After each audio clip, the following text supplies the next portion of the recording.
Salut les petits potes, on se retrouve aujourd'hui pour 4, 5 ou 6 raids d'horreur, j'en sais rien. Je te mettrai le nombre au montage parce que là pour l'instant j'en sais rien, je sais pas combien de temps ils font. D'ailleurs si tu ne l'avais pas vu, nouveau décor, hein, voilà, donc tu sens que c'est encore en cours, il y a encore un petit carton là, il y a un petit, regarde là-haut t'as un petit truc, t'as un petit chargeur de je sais pas quoi. Enfin bref, c'est en tout cas ce que ça devrait donner au final overall à peu près. Forcément il y a aussi le son qui a changé puisque j'ai dû refaire des réglages et c'est là que je vais avoir besoin de vous.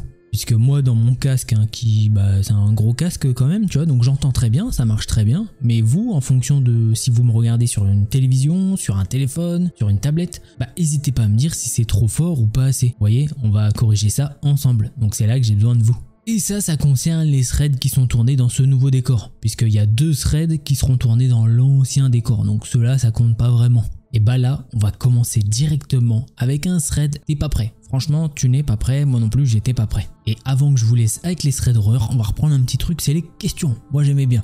Est-ce que vous avez passé de bonnes vacances? Allez, je vous laisse avec le thread d'horreur, prenez la boisson de votre choix. Moi, il fait un petit peu chaud, donc ce sera de l'eau. Donc voilà. Les parcs d'attractions Disney, c'est un endroit merveilleux pour passer une ou plusieurs journées. De l'émerveillement à gogo et on retombe en enfant si on est un petit peu plus âgé. Alors oui, sauf quand rien de tout ce qui était prévu ne va se dérouler comme prévu justement. Alors c'est une histoire avec beaucoup de contexte et pour le coup c'est une histoire française. Et c'est même quelqu'un que je connais personnellement qui a gentiment voulu bien me détailler toute l'histoire. Et à chaque fois, c'est moi qui lui disais encore plus, un petit peu plus de détails, donne. Justement, aujourd'hui, tout ça nous est partagé par Justine. C'est pas son vrai prénom, c'est moi qui lui donne. Elle est fan de Disney depuis qu'elle est petite. Voilà, elle a regardé les classiques, Blanche-Neige et les 7 nains, Pinocchio, Peter Pan, les 101 Dalmatiens, Rox et Rookie et j'en passe, sinon on n'a pas fini la vidéo. Elle a toujours été fan, elle a des goodies et figurines un petit peu partout chez elle et son compagnon, Tom, il la suit dans ce délire. Lui, il est moins fan de base mais ça fait toujours plaisir de partager un petit truc ensemble. Tout ça pour vous dire que sa passion a été réanimée bien comme il faut en fin d'année 2023. À cette époque est sorti en France l'Orcana. Qu'est-ce que c'est? Eh bien ce sont des cartes à collectionner et à jouer sur l'univers de Disney. Petit exemple tout simple, voilà j'en ai avec moi, j'en ai ouvert quelques paquets personnellement mais j'ai pas accroché plus que ça. Donc j'ai laissé de côté, mais ça c'est pas le cas de Justine.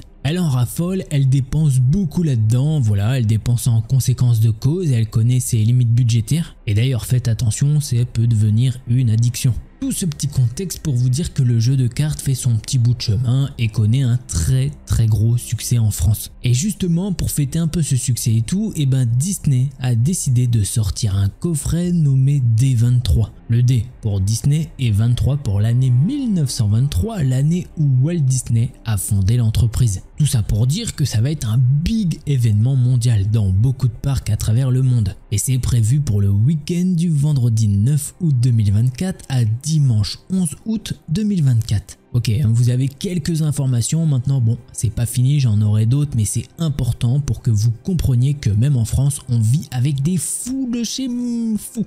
J'ai pas les mots. Justine et Tom s'organisent quelques temps avant pour pouvoir se rendre au parc qui se trouve dans la région parisienne. Voilà, eux ne sont pas très loin mais on n'aura pas la localisation précise histoire d'éviter les problèmes.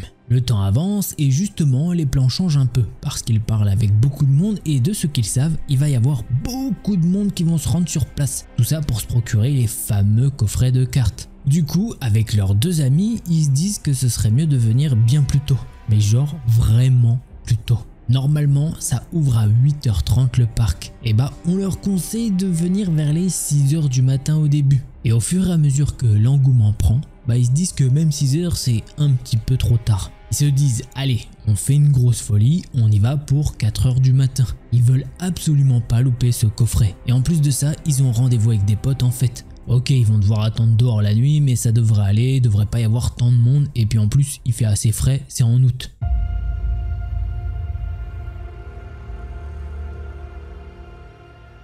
Ouais, on n'y est pas encore, mais ça, ce que tu viens de voir, c'est la file à 5h32 du matin. Comme quoi, ils étaient pas si fous de venir plus tôt. Mais attendez, on revient en arrière de quelques heures et le couple prend sa voiture et se rend sur place. Ils arrivent aux environs de 4h du matin et leurs 2 amis sont déjà arrivés. Et comment vous dire qu'il y a déjà du monde? Oui, il y a certaines personnes sont arrivées encore plus tôt. Certaines personnes viennent avec des tentes et des chaises carrément. Ils s'étaient donné rendez-vous sur le parking Indigo de Disney et rappelez-vous bien de ce parking. Les potes de Justine et Tom ont fait un petit peu le tour et ouais, il y a des gens qui sont là depuis le jeudi 8 août au soir carrément. On pourrait croire qu'il y a un nouvel iPhone qui vient de sortir, mais non, c'est même pas pour ça. Le groupe se parle de tout et de rien et bah forcément ils vont faire la seule chose à faire à ce moment-là, c'est-à-dire commencer à faire la queue. Et là, bah ils vont forcément voir des bousculades. Oui, moi je vais rejoindre un tel, il est là-bas, je suis devant avec lui, allez s'il vous plaît, laissez-moi passer. Sauf que vous imaginez bien que quand il y a une queue comme ça devant toi, t'as pas envie de laisser passer du monde. Et pourquoi vous allez me dire, bon, tu peux laisser passer une personne ou deux, ça va pas te tuer. Oui, mais maintenant je dois vous parler de détails que je ne vous ai pas encore dit. Il y a en tout et pour tout 5000 coffrets à la vente au prix de 100 € unitaire. Sauf que Disney France a limité à 5 coffrets par transaction. Donc si vous faites les calculs, ça peut aller vite. 1000 passages à 5 coffrets et c'est ciao, il n'y a plus de stock. Bon, petit spoil, aux États-Unis c'était limité à 2 et il y a quand même eu des débordements. Mais on n'est pas là-bas, on est en France, en région parisienne. Les minutes défilent et il y a des gens qui en viennent aux mains alors que l'ouverture n'a même pas eu lieu. Et au fur et à mesure, ça devient du grand n'importe quoi. L'heure de l'ouverture se rapproche de plus en plus et pour vous dire, il y a une file pour les personnes valides et une autre pour celles qui ont un handicap, tel que fauteuil roulant ou quoi. Très bien, je dis même bravo, c'est une bonne initiative. Sauf que ça, c'est sans compter l'avarice des gens de ce monde. Alors Justine, elle a pas forcément vu tout ce que je te décris là, mais on a regroupé un petit peu les informations qu'on a eues. Dans cette fameuse file, il y avait une femme d'une quarantaine d'années à peu près dans un fauteuil roulant et vous allez me dire oui bah malheureusement elle a peut-être un handicap.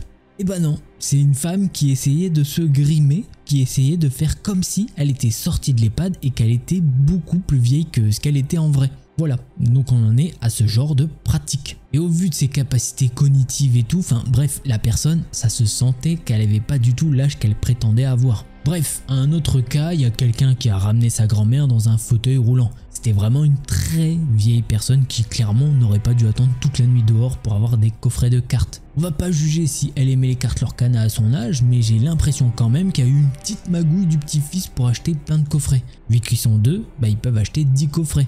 Ah, il est 8h30 du matin, la boutique ouvre enfin ses portes. L'excitation se fait de plus en plus palpable, les premiers clients entrent dans la boutique pour acheter tout ça. Et avec ces premiers achats vont arriver les premières magouilles. Alors notre couple ne l'a pas vécu, mais intervention assez fréquente des services de sécurité du parc, car il y a eu des tentatives de vol. Puisque oui, les coffrets ils sont achetés 100 € et ils peuvent être revendus instantanément 250 € sur le parking. Donc un bénéfice de 150 € comme ça sans rien faire. X 5 coffrets, ça fait 750 €. Et forcément, vous imaginez bien que gagner de l'argent aussi facilement, ça va créer beaucoup de problèmes à venir. Justine et Tom parlent toujours avec leur ami dans la file et eux qui normalement devaient juste en prendre 2 chacun, un pour l'ouvrir et un pour le garder scellé, c'est une pratique assez connue, bah là ils sont en train de se dire que en fait ils vont peut-être en prendre plus que ça en fait. Parce que comme ça, bah soit ils vont pouvoir faire des cadeaux de Noël ou d'anniversaire ou quoi, ou même pouvoir échanger contre des cartes qui valent un peu cher. Vous voyez le genre. Ils veulent pas les revendre pour se faire de la thune, ils veulent juste être un petit peu intelligents. Ce serait dommage de passer à côté.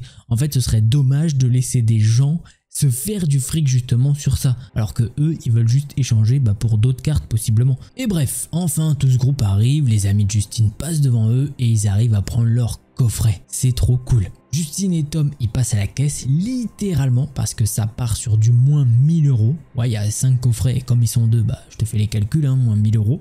Et là les amis ils se disent que pour profiter de la journée ce serait quand même mieux d'aller déposer les coffrets dans la voiture. Et ensuite visiter et acheter d'autres trucs pour profiter de la journée. Ils arrivent dans le parking Indigo et il y a de l'activité. Tu me diras, normal c'est un parking. Sauf que c'est pas de l'activité normale qu'ils entendent. Ils peuvent entendre des bruits de verre comme des vitres brisées. Et tout le monde commence à marcher plus vite en étant sur leur garde. Et Justine et Tom arrivent vers leur voiture. Tout va bien, mais proche de là où sont garés leurs amis, il y a 2 individus qui sont littéralement en train de péter une fenêtre de voiture. Les 2 amis courent vers leur voiture, sachant qu'ils sont venus à 2 dans une seule voiture, et qui elle se trouve un petit peu plus loin, justement vers là où se déroulent les bruits de verre.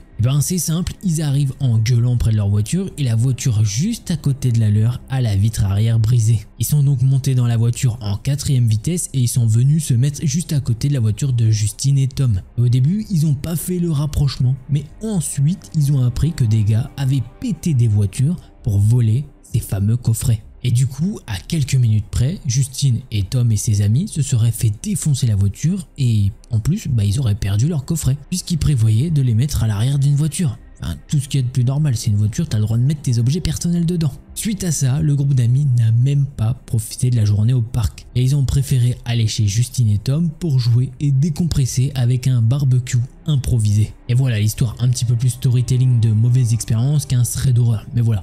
Je pense que clairement les gens sont assez fous et qu'ils sont prêts à faire des choses de malade pour avoir quelques petits euros en plus. Et j'ai des événements en plus que Justine et Tom n'ont pas vécu mais qui font partie de cette journée de folie. Pour vous dire, il y a carrément eu une agression dans le RER justement pour dérober ces coffrets et apparemment il y aurait eu également des coups de couteau pendant la file. C'est une rumeur, je sais pas si c'est vrai ou pas, mais cette rumeur elle tourne quand même pas mal. Et pour vous dire d'ailleurs, ils ont prévu 5000 coffrets qui devaient durer pour les 3 jours d'événement. Et en fait à 9h45 il n'y avait plus rien, soit 1h15 plus aucun coffret de disponible. Donc autant vous dire que si Justine et Tom étaient arrivés à 6h du matin, ils auraient eu aucun coffret. Et d'ailleurs je vais aller faire un truc, c'est que là à l'heure actuelle je ne sais pas combien valent ces coffrets sur les sites de revente. On va aller sur le site avec un V là, on va pas le dire au cas où, mais voilà. Je pense, je vais aller regarder et je vous dis ça au montage là direct. De ce que je vois là en une petite recherche, vraiment tout ce qui est de plus simple, 300 € pour l'instant, voilà, à peu près 290, 295, ça tourne aux alentours de 300 €. Voilà, tout simplement, j'en vois un à 270. Est-ce qu'il est bien tout fermé? Il a l'air d'être tout fermé. Voilà, 270 € pour le coffret qui a été acheté 100 €. Voilà, donc Justine et Tom n'ont pas vécu forcément des choses de fou non plus, mais apparemment il y a peut-être eu des coups de couteau. Heureusement ils n'étaient pas dans le RER parce qu'il y a eu une agression, enfin il y a eu des vols. Je veux dire, il y a quand même eu des trucs de fou pour des coffrets de cartes. Voilà, je suis en mode, c'est fou. Là les gens ils sont en mode, c'est des malades, c'est trop fou. Je sais pas si t'as kiffé, c'est pas un trait d'horreur, c'est un peu un storytelling de choses folles. En fait je trouvais ça fou parce que c'est juste en région parisienne, enfin c'est à Disney. Je veux dire, c'est connu, tout le monde peut y aller. Là, dites-moi dans les commentaires si vous êtes déjà allé à Disney, ou si vous prévoyez d'y aller. Parce que je veux dire, alors attention, on l'a vu, la sécurité a fait ce qu'elle peut, mais c'est l'organisation qui a été faite et les gens, que voilà, c'est les gens qui sont fous.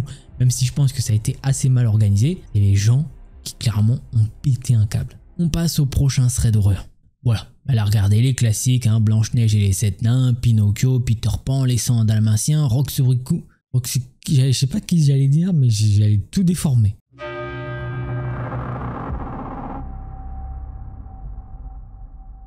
Beaucoup de gens ont d'étranges souvenirs d'enfance. Certains sont drôles, d'autres plus inquiétants. Et d'autres sont tout simplement inexplicables. Elsa se souvient d'un souvenir. Bien sûr, elle ne s'en souvient pas dans les moindres détails, car elle n'avait que 6 ans à cette époque. Mais ses parents et elle étaient en voyage dans un endroit en Angleterre.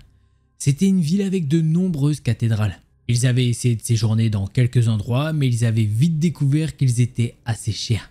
Ses parents ont donc découvert un hôtel, l'hôtel 481. L'architecture de l'hôtel, autant qu'elles s'en souviennent, était semblable à celle des maisons victoriennes. L'intérieur était propre, mais dégageait un sentiment d'étrangeté troublant. Ses parents sont allés à la réception pour réserver une chambre. Pendant ce temps-là, Elsa partait jouer avec un labyrinthe de perles. En jouant avec le labyrinthe, son attention a été attirée par un mouvement derrière les lourds rideaux qui encadraient les fenêtres de la façade. En regardant de plus près, elle a vu une grande silhouette. Sa forme était obscurcie par la faible lumière filtrant à travers le tissu. Étrangement, les doigts de l'ombre se sont allongés, à la fois délicats et bizarres tant l'angle de leur apparence. Figée par la curiosité, elle observait la silhouette qui semblait reconnaître sa présence avec un mouvement hésitant. En réponse, une impulsion instinctive la pousse à répondre. Mais ses parents lui ont attrapé la main et ils sont allés dans la chambre. Le numéro de la chambre était 17 ou peut-être 18, elle ne s'en souvient pas trop. Bien sûr, Elsa a sauté sur le lit et elle a allumé la télévision pour regarder un dessin animé. Ses parents ont découvert qu'ils avaient oublié leur portefeuille dans le hall de l'hôtel. Alors ils ont décidé de la laisser toute seule dans la chambre. Elle continuait à regarder le dessin animé jusqu'à ce qu'elle entende frapper à la porte. Directement, elle s'est levée du canapé et a ouvert la porte, mais il n'y avait personne. Elle baisse les yeux et y a trouvé une note. Elle a ouvert le message et l'a lu du mieux qu'elle a pu car elle rappelle qu'elle a 6 ans. Et ce qui était écrit sur le papier était « Maintenant, tu es toute seule ». Même si elle avait 6 ans, cela la mettait mal à l'aise. Elle a rapidement fermé la porte et a recommencé à regarder son dessin animé. Un peu plus tard, ses parents sont revenus et ils étaient en train de préparer le lit. Elle sait qu'elle aurait dû parler de cette note à ses parents, mais pour une raison quelconque, elle ne l'a pas fait. Soit elle avait sûrement peur, soit elle a tout simplement oublié. Ils sont allés au lit et le lendemain, ils avaient une très longue journée. Ils devaient visiter un site historique. Cependant, au milieu de la nuit, Elsa s'est réveillée, mais elle ne sait pas pourquoi. Normalement, cela ne lui arrive pas. Du coup, elle a commencé à observer tout autour d'elle. Elle aurait pu jurer qu'il y avait quelqu'un ou quelque chose derrière les rideaux dans le coin de la pièce. Elle pouvait voir la forme de la silhouette derrière les rideaux. Elle semblait mince et mal nourrie. Sur la tête, il semblait porter quelque chose comme un masque. De temps en temps, elle pouvait voir grâce à la lumière de dehors que le masque avait un sourire dessiné en rouge. En tant qu'enfant innocente, elle pensait que c'était de la peinture. Maintenant, de nos jours, elle n'en est plus si sûre. Puis, elle a pu le voir lui faire un signe de la main. Un signe pour lui dire de venir. Elle était paniquée. Elle pouvait sentir la chair de poule se former sur sa peau. Puis cette silhouette est restée là, à la regarder. Elsa a fini par se rendormir. À son réveil, elle a découvert que leur visite du site historique a été annulée. Elle était très malheureuse, mais ses parents lui ont dit qu'ils essaieraient de trouver un autre endroit où aller. En attendant, elle pourrait explorer l'hôtel. Il y avait une aire de jeu à l'arrière de l'hôtel. C'était là-bas qu'elle voulait aller en premier. Maintenant, on s'attend à ce que les terrains de jeu soient remplis d'enfants. Il n'y avait personne, à l'exception d'un employé de l'hôtel. La femme l'a salué et lui avait dit qu'elle était la seule enfant à venir ici. Et même à 6 ans, Elsa a trouvé ça bizarre. Elle a décidé de jouer quand même dans le parc. Cependant, même pas une minute après qu'elle soit arrivée, elle s'est directement ennuyée à être seule. Elle allait partir quand elle est tombée à nouveau sur cette chose. Il lui a fait signe et lui a dit « Bonjour petite fille, pourquoi tu as ce visage triste ?» Elsa lui répond « Le terrain de jeu est ennuyeux, il n'y a pas d'enfant avec qui jouer. » La chose semble bouger la tête, intriguée. « Ah, c'est vrai? Et si je jouais avec toi? Tu sais, on pourrait être amis. »« Ah vraiment ?» dit Elsa heureuse. Elle le sait qu'elle était très stupide à ce moment-là. Et elle a ignoré tous les signaux d'alarme liés à cette interaction. Puis, elle a commencé à jouer avec cette chose. Il l'a poussée sur les balançoires et joué à chat avec elle. Pendant tout ce temps, il ne lui a jamais dit son nom. Il lui a juste dit de l'appeler Nine, 9 en anglais. Et il avait un jeu auquel il voulait jouer avec elle. En gros, c'était une version de cache-cache. Elle devait se cacher et lui devait essayer de la retrouver. C'est normalement la version classique de cache-cache, pas vrai? Mais pas tout à fait, car tout cela devait se passer derrière la forêt de l'hôtel. Et Elsa avait peur de jouer dans la forêt. Et si quelque chose de mal lui arrivait? Cependant, Nine lui a assuré que rien ne se passerait. Elle a donc accepté de jouer au jeu. Il a commencé à compter et elle a couru dans la forêt. Il fallait qu'elle trouve une cachette. Cependant, en marchant dans la forêt, elle a remarqué quelque chose de bizarre. Il y avait des tas de terre. Plus Elsa avançait, plus il y avait davantage de trous tous les quelques mètres. Et tous étaient recouverts de bâtons qui ressemblaient à des tombes de fortune. Bien sûr, avec le recul, elle sait que c'était de véritables tombes. Et il y en avait de toutes les tailles différentes. Par contre, la plupart d'entre elles étaient de taille d'enfant, tandis que quelques-unes étaient de taille adulte. Sur le moment, elle n'y a pas pensé. Et elle a simplement trouvé une cachette dans un vieux puits. Et elle a attendu de gagner la partie. Quelques minutes se sont écoulées et rien ne s'est passé. Puis, elle a commencé à réfléchir. Elle a commencé à se sentir anxieuse et son rythme cardiaque a augmenté. Une question résonne dans sa tête. Pourquoi la forêt? Pourquoi ne pas l'avoir fait dans l'hôtel? Elle commençait à sortir du puits et a commencé à retourner à l'hôtel. Elle criait à Nine lui disant qu'elle ne voulait plus jouer à ce jeu. Cependant, elle était allée trop loin dans la forêt. Elsa était perdue quand elle entend enfin la voix de Nine derrière elle lui chuchote. « Maintenant, tu es seule. » Elle s'est retournée pour voir Nine. Il est resté là et elle a dit à Nine qu'elle ne voulait plus jouer à ce jeu. Ce à quoi Nine lui a répondu. Pourquoi? On s'amusait tellement. Tremblante, elle lui répond que c'était effrayant. Pourquoi? Juste parce que c'est une forêt? Rien ne te fera de mal. Ne veux-tu pas être mon amie pour toujours? Elle a dégluti et elle a répondu. Ouais, oui. Cependant, quelque chose en elle lui dit de courir. Elsa s'est directement retournée et elle s'est enfuie. Elle a commencé à pleurer de manière incontrôlable. Elle respire fortement et elle était horrifiée. Elle regardait derrière elle et elle n'oubliera jamais de ce qu'elle a été témoin. Nine avait enlevé son masque et son visage était bizarre. Enfin, après un long trajet, elle est arrivée à l'hôtel. Elle s'est précipitée à l'intérieur, tombant accidentellement sur l'un des employés. C'était le même que celui un petit peu plus tôt dans la cour. Elle a directement regardé par la fenêtre et elle a clairement pu voir Nine. L'employé l'a directement remise à ses parents et quand Elsa a regardé le badge, cette personne s'appelait Alice. Les parents ont écouté son histoire, cependant ils ne l'ont pas cru. Mais ils ont décidé de changer d'hôtel pour qu'elle se sente mieux. C'était il y a 20 ans, Dans les années qui ont suivi son incident, l'hôtel a été brûlé. Elsa est allée récemment en ville pour vérifier le site où se trouvait l'hôtel 481. Elle a appris certaines choses sur l'hôtel. Il y avait une histoire de disparition. La majorité d'entre eux étaient des enfants, à l'exception de quelques adultes ou adolescents plus âgés. Les tombes qu'elle avait trouvées quand elle était petite avaient donc du sens maintenant. Ils étaient les victimes. Elsa en a parlé avec l'ancien directeur de l'hôtel qui y a travaillé quand elle avait 6 ans. Elle lui a demandé si l'une des employées s'appelait Alice. Et il lui a dit quelque chose qui l'a surprise.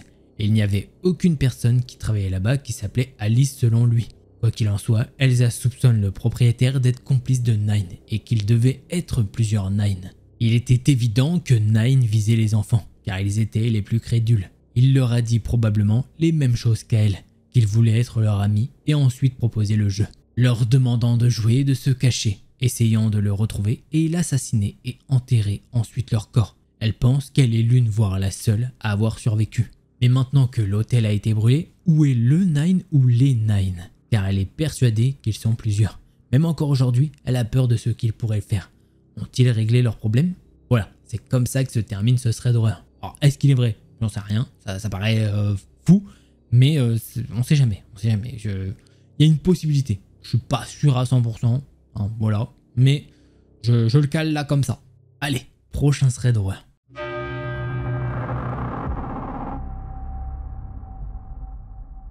Alors juste avant que commence ce thread d'horreur, si tu ne l'avais pas fait, t'oublie pas, un petit pouce bleu et un abonnement, ça fait toujours plaisir. L'histoire que je vais vous raconter, c'est celle de Peter. Et il faut savoir que Peter est quelqu'un de très rationnel. Il ne croit pas au surnaturel. Il est plus le genre de personne à rire devant quelque chose d'irréel. Il est même le genre de personne à se moquer des gens qui sont croyants.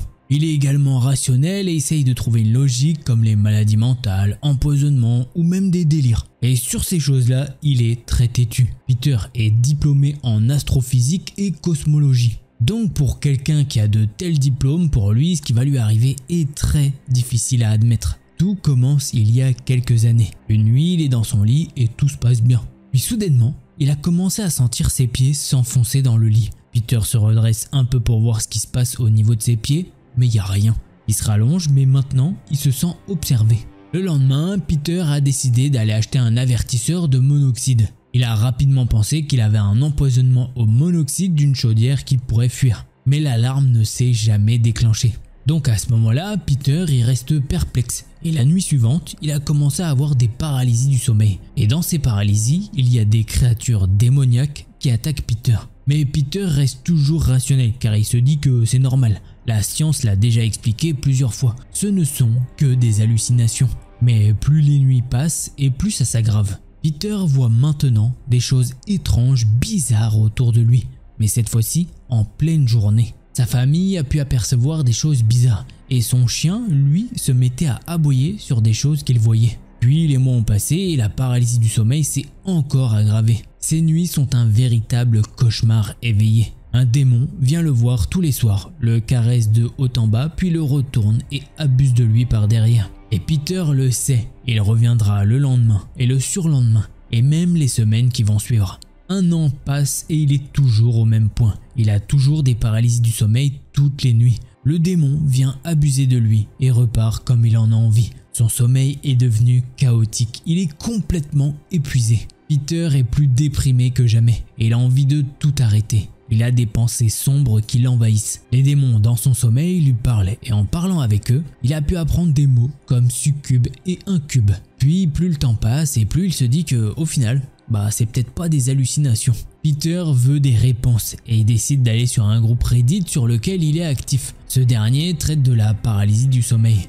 L'un des membres est religieux et lui a dit qu'il doit répéter une phrase quand ces paralysies du sommeil commencent. Au nom de Jésus-Christ, je te réprimande. Cette personne n'est pas nouvelle sur le site et publie régulièrement. Il publie des moyens d'arrêter les paralysies par des moyens religieux. Étant athée, Peter est sceptique à ce qu'il lui dit et il survole juste son message sans faire plus attention que ça. Mais le temps passe et les choses ont vite pris une tournure horrible. Une créature démoniaque est venue vers Peter. Cette chose a l'air d'avoir plus de 200 ans. Elle est grande et a une allure dégingandée. Ce démon a de grands yeux sans émotion et il pue carrément les égouts. Ce truc, il l'a déjà vu à plusieurs reprises. Il continue à lui rendre visite tous les jours. Il ressemble exactement à celui de la chose Momo.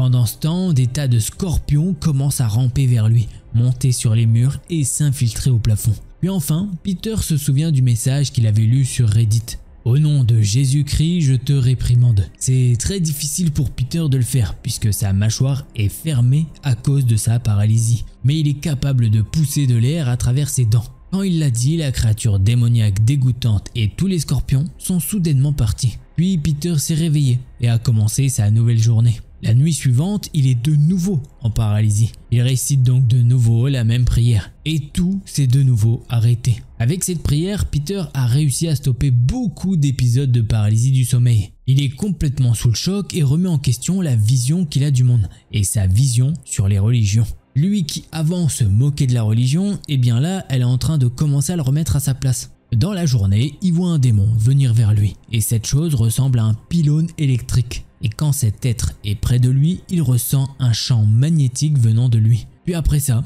le démon est rentré en lui. À ce moment-là, Peter sait que cette chose veut lui voler son corps et éjecter son âme. Et cette chose le pousse à avoir des pensées très sombres. Comment vous dire, à plusieurs reprises, Peter a perdu la tête et commence à faire des choses involontairement.